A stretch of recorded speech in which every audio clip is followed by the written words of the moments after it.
How do you feel the development of this community here? Yeah, I mean, I saw it, as I said, I was here in 2017. It was the 4th International Chengdu Science Fiction Convention.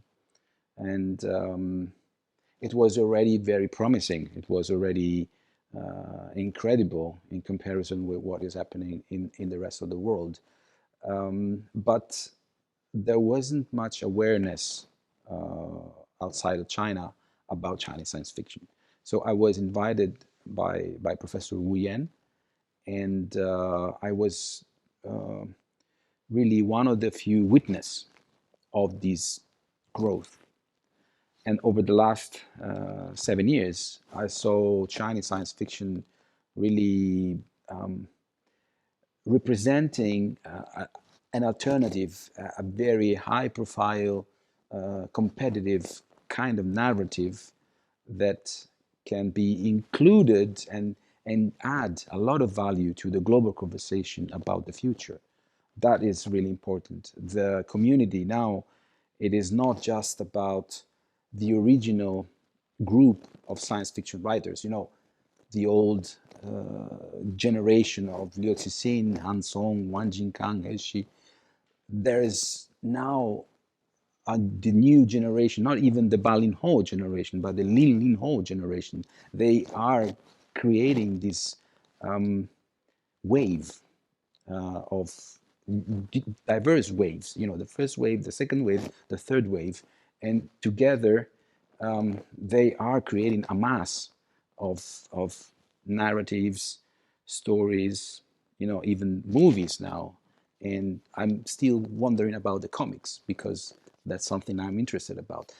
So it's not just the previous narratives. They are incorporating new views, new trends, new questions to the contemporary Chinese science fiction. And they're talking to other fields. They're talking not just to the publishing industry, but also to the movie industry, to the, let's say, artificial intelligence generated content, to the comics, which I would like to know more about, possibly also to performance or to theater. I've seen there have been science fiction dramas on stage, just like part of what we've seen yesterday. Yes, indeed. So now nobody that is into science fiction can deny or can ignore the presence of such an important contribution. I've always, from the first time I've seen Chinese science fiction and read the stories and participated in the events, from that moment, I always said that the future is coming from East, and is a good thing, because in the West it is declining. The idea of the future is not doing very well. Europe is the old continent. America is, I think, too much interested about themselves. So the oldest continent is now becoming Asia, is now becoming a very important voice in shaping what the future might look like in the next century, and the next century. So it's a very interesting moment now to look at science fiction, because the forces that have been in power for the last 100 years are restructuring, are changing. So in the moment of changing, of shifting, you see interesting things, because my personal opinion, you see the forces that keep together reality when they break. When reality breaks, you realize which are the forces and the energies that keep them together or destroy them, you know? So can you see the difference between the West and the East of science fiction? Yes, of course, in a way, we're talking about humanity. So there is a common Common element. topic, Yes, right? of course, we're talking about death, love, aging. We're talking about questioning the most relevant issues of humanity, how we will achieve a sort of immortality, how we will prolong our life, how we will deal with the aging population, how we will create a new relationship with nature, which is really one of the most important elements of the last 30 years. We see that this economic system, capitalism, is not working very well in the long term when it comes to creating a sustainable development for everybody. Science fiction has something to say about all these topics. And the view of the East is different, and I think it must be included because for a very long time we have been talking about the future in the singular, but now it's about time that we start talking about the futures in plural, because there are many futurism, not just one emerging from the world and the geographies that I mentioned. There is Sino-futurism, there is Indo-futurism, there is Afro-futurism. All these visions of the futures are kind of shaping different priorities. Because, of course, one thing is to be born in Sweden and another one is to be born in Brazil or Singapore. And what works in one place doesn't really work in another one. So this idea that one future can rule everything is wrong. One vision that can be applied throughout the globe is not working. So we need to find adjustment for this standard, uniform vision that has been, proposed by the West. Maybe with good intentions, but sometimes it didn't really work for me. It was a bit of like a top-down policy that tells you what you should do, what you should think, what you should like. When it comes to Yes. AI, Yes. so what's your opinion about AI? But we need to find good ways to use them. It's a tool. At the moment, it's a tool.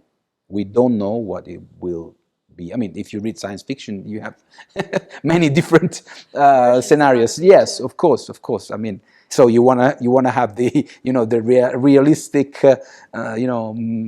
picture of what is happening today, how we use it today, or the possible application. It's two different things.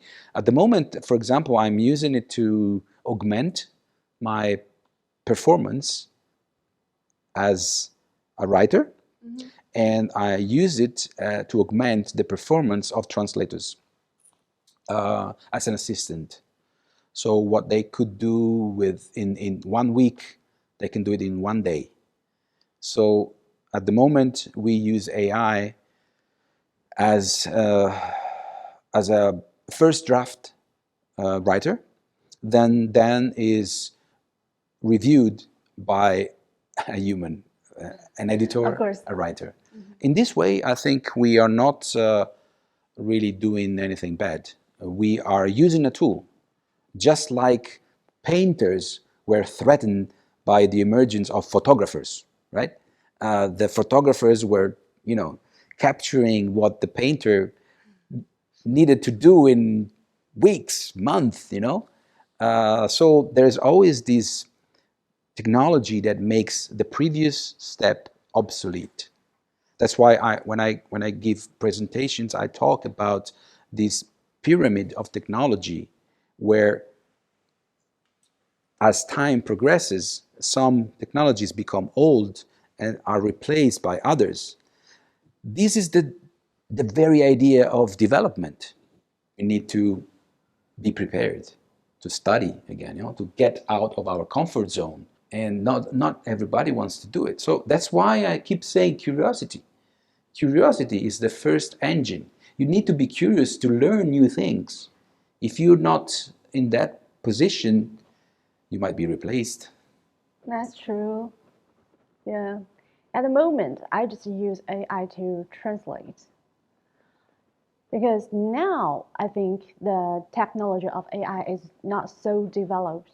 So when I want to write a structure of a novel, I ask my AI, but it's so, you know, that's definitely not what I want. So the thing is that it doesn't have emotion. Yes, Probably emotion is the most important part of human beings. of course. We have love, we can be sad. If we come across some sad things, we cry, but AI doesn't cry. Yes, it's just the beginning. So we need to know where it will go. It's just a baby, maybe 6 months, 1 month, just Yeah. the early stage. Yeah, when the baby grew up, he might rebel from his parents. Well, that we've seen that before in science fiction. That's true, yeah. The environment is good for science fiction at the moment in China, and meaning Chinese young science fiction writers. They want to do the full-time job to write science fiction. What is your suggestion about that? That's very hard, but I tried to do that myself. What was your job before becoming for the science fiction Yeah, writer? I've been working for 8 years in IBM. After IBM, I worked for Lenovo, and you know that. Okay, So, you can afford yourself very well. yeah, and that ended in 2008. It's really hard to survive as a writer, as a full-time writer. That's why I have to also become a publisher, a small press publisher, because there is not enough money in Italy to survive, in the sense that our market is small, because we are a country of 60 million people, which is probably 3 Chinese cities. So the people that are reading are, not many. The people that are reading science fiction are Smaller. very few. Yes, yeah. In China, probably there are more opportunities because of the connection with other sectors. So I know, for example, that some of my friends, like Chen Chufan, and he is now, working with many different kind of, institutions or private corporations. So in that case, a science fiction writer is not just a writer; he's also a thinker, somebody that can be a counsel, how do you say, consultant. Can A consultant for Yeah. the companies, Yes, for vision. the direction of Yes. the. Yes, in a way. But let's say that the most important advice that I can give to new emerging writers is to be readers. First of all, you need to. Yes. Yes, you need to be really hungry. You have the curiosity You need to that- read. Yes, science without fiction. curiosity, you can't do anything without that. You read science fiction books, but also any other kinds of books, not Yes. only science fiction books. No, indeed. You need to eat everything. The most important thing is to be Knowledgeable. yes. I mean, there is a very easy explanation for this. Our reality is becoming more and more science fictional. What today is incredible, tomorrow will be normal, commonplace. So if you want to be a science fiction writer, you have to be always at the edge of what is going to happen, because science fiction is becoming obsolete very fast. So if you read the golden age of science fiction today, it might look like a historical book, right? That's true. Yes, it's absolutely true. And of course, the main idea might still be relevant in a way, but the whole setting is becoming old very fast. So it's very difficult to write science fiction today for another reason, because anybody with a connection to internet can prove that your idea is wrong, or can question your analysis, or it's much more difficult because we have raised the knowledge of the average person thanks to share information, and that has become accessible to a lot of people. And now a science fiction writer has to become more interesting, become more expert even than before, because the gap is closing. So it's hard, especially if you want to write science fiction. If you want to write other genre, I think it's a bit easier. But the fact that you are introducing science, and when I say science, it doesn't have to be mathematics or physics or astronomy, because that's the old approach. The new approach is that the scientific method, the logic, can be applied to language, aesthetics, architecture, design, food, music, So the future comes all together. Mm-hmm. It doesn't come just with an engine that change, no. If you think about how we were, how was China 100 years ago and how it is today, it's not just a change in one single element. It's a radical change and a radical evolution in a situation, an environment that is completely different. Every part in your life is changing in the future, right? Yes, because what you have to be aware is the consequences. Because one thing leads to another. It's not one thing and then the rest stays the same. It's not a single thing, no. Single part, independent part, no. This is a technical thing in science fiction. It's called world building. So it's very complicated to make a coherent world building. So yes, now a lot of people can write stories. A few people can write good stories, and just some people can write wonderful stories. That's the problem, I can tell that your suggestion is not to be the full-time job science fiction writer. Well, it's a process that you have to approach step by step. Don't quit that job immediately, okay? Because it's very risky, very risky. But step by step, you can surely do it. When I started, and when was that? It was 2008, and I had a wife, I had a daughter, I had a job that was going to end very soon. And I sent my novel to the most important Italian science fiction award, which is called Urania. Mm-hmm. And I won. When I won that first award, I thought, okay, maybe I'm not, wasting the reader's time, maybe I have something to say. And then step by step, I really study a lot. I read hundreds of books because I had more time, because I didn't have, a 9-to-5 job, so I could be there and read. So the base was reading, not writing. You need to develop a view of the world, a vision of the future, which is much more complicated than just writing a story. You realize what is your obsession. Every writer is obsessed with something. Could be death, could be love, could be I don't know, sickness, or it could be family, or it could be a topic that is just inside of you. And through your stories, you analyze that. And that is what you offer to the reader. But in science fiction, you add that, you had this narrative to a futuristic way of looking at this topic.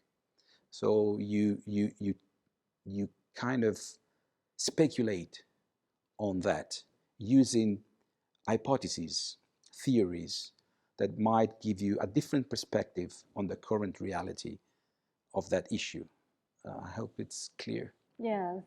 Daliu used to be the engineer before he was the full-time writer. Yes. So have you read Three Body Problem? Yes. And how do you comment on? Yes, but of course the story of Daliu is exceptional. There is one Da Liu, right?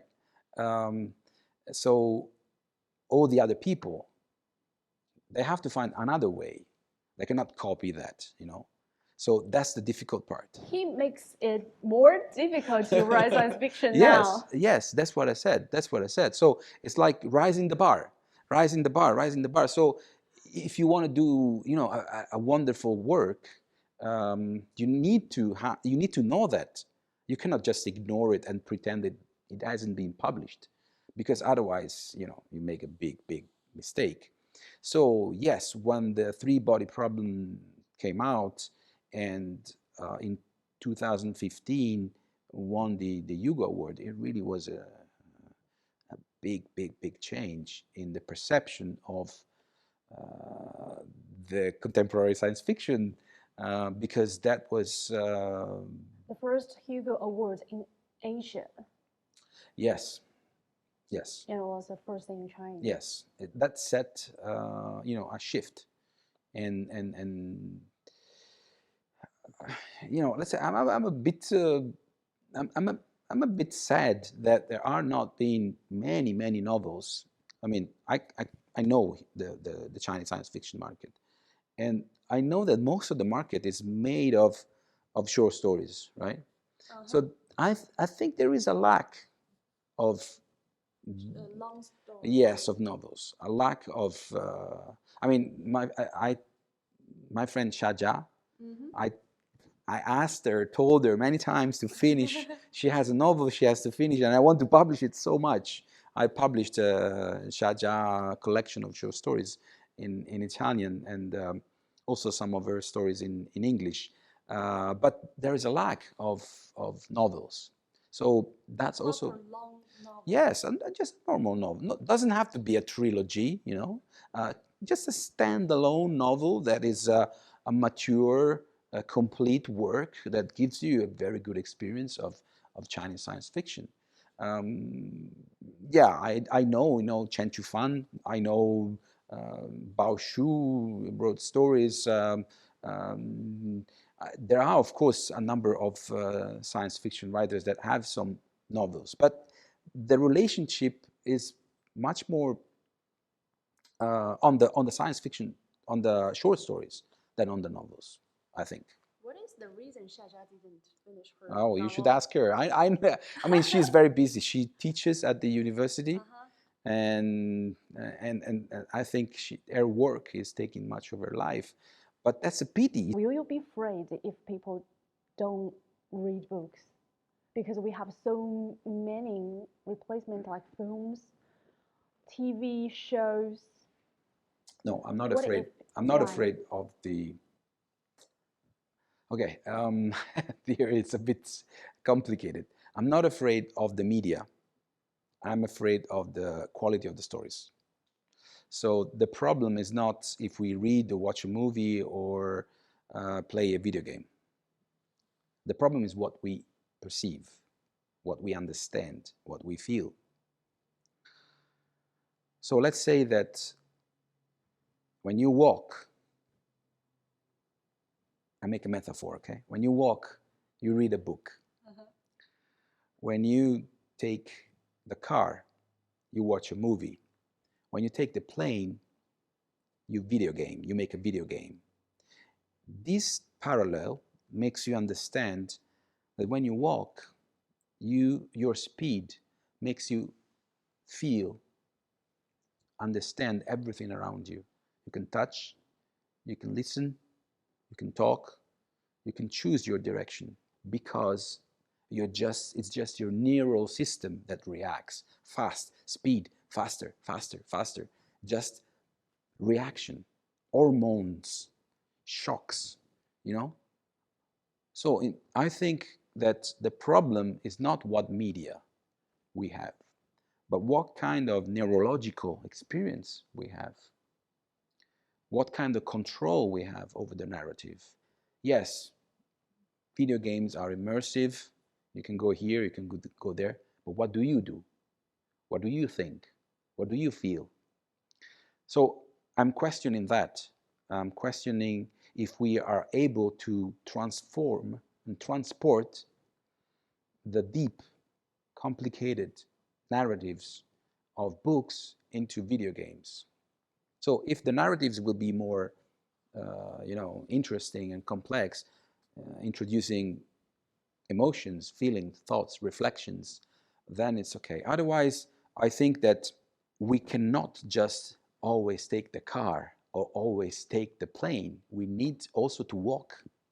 These three experiences, yes, these three experiences must complete our entire existence. So, does the atmosphere of writing change in the West? Oh, well, not much. I mean, our market is there. We are all in. Stay small. When you say the West, you have to make it two different. There are two parts of the West: the English-speaking countries and the non-speaking English-speaking countries. Okay, so the English-speaking countries are one market. All the others are other markets, like French, German, Spain, Italy, Brazil, Latin America, Russia. They're all other markets. Okay, so in those countries, it's much more complicated to live. If a French wants to read Italian book, does he need translation? Yes, and that's why there's nothing. There's no connection. There's no relationship with. So language is the barrier. Language is the barrier. That's why I open up Future Fiction, which is my small press that translates stories from 14 languages. So we translate from French, Chinese, English, Spanish, Portuguese, Arabic, Japanese, Korean, Greek, Turkish. Well, so many languages. Yes, yes, because there are futures that nobody knows nothing about. This summer I was in Peru, and there is a very nice community of science fiction writers. They write in Spanish, which, by the way, is a very popular language, spoken by, millions and millions of people. But nobody knows nothing about Peruvian science fiction, Latin American science fiction. So there are all these futures that are neglected, cancelled, erased, completely invisible because they are not written in English and there is no interest in translating. So I'm taking this kind of mission to be a sort of promoter of what is really, an inclusive future, giving relevance, importance to the translation process.